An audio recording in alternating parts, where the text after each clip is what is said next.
question is, we've talked about whether or not to expand the landfill, and we've talked about the other options. And I'm wondering if we could just get a little bit more specific about some of the other options that you've studied and what their viability would be for the city of Northampton. And if they include bringing trash elsewhere, how would we ensure as concerned citizens that citizens of other cities and other locations aren't just receiving the problems that we don't want to face with dumping our own trash in our city?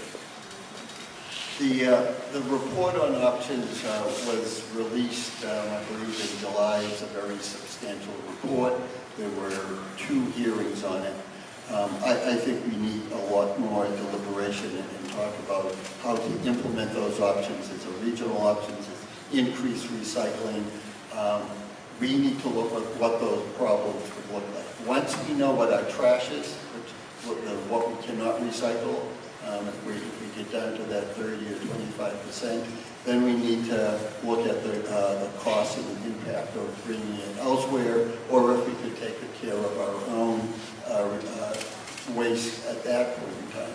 So I think there's still a lot of work to be done. I read through that report. It's a thick report, it's a dense report, and it's a new report.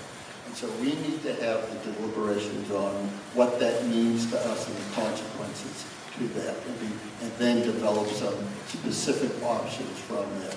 And so that's where I am with that at this point.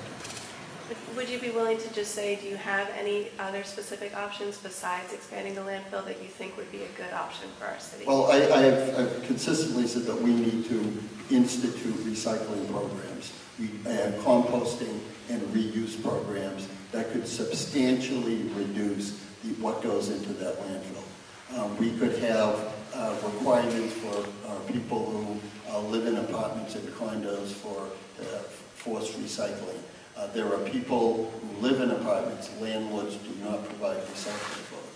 So there's a number of things like that that we can do to increase recycling. To me, that's the first step that we need to take.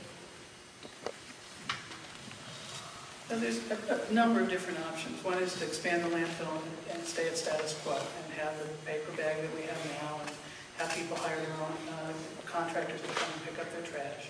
And the second is to just stop doing anything about trash and have people hire private contractors, and those contractors take to wherever they're going to take it. And those are sort of the 2 ends of the spectrum. And then in between, there are other options. We could close the landfill, create a transfer station where people could bring their recyclables and their trash, and it would be picked up and taken to some other landfill. Currently, it would go to one of the 3 remaining landfills in Western Mass if we close, Chicopee, South Hadley, and Granby. And once those close, it would probably end up being trucked out of state or on a train out of state or out of the region, including as far away as the Midwest. And the cost then would probably double, up to about $120 a ton. And it certainly is true that our trash would then be somebody else's problem. We could move towards mandatory pickup for everybody in the city, which is something I think bears looking at. It would be more costly, especially for those people who bring their own bags to the landfill, but it would give us significantly more control over the recyclables if we pick them up. And most communities that have curbside pickup have a lot more control over recyclables, and you can then mandate through contracting with the hauler that they have to separate in certain ways. Right now, we know that, for instance, Bud has a very sophisticated separating option, but what happens now is that they separate out the recyclables and take them to the materials recycling plant themselves. It doesn't come through us. So it's hard to figure out what's recyclable and what's not through the Northampton trash stream. And then the other thing is that we could do some mandates without curbside pickup. And one thing that we've tried to do over a number of years, it's been very difficult to get the community to back us up on, is to increase the cost per bag. Because if you increase the cost per bag, people will pull more recyclables out of their bag. And that's been very difficult to get people to back up.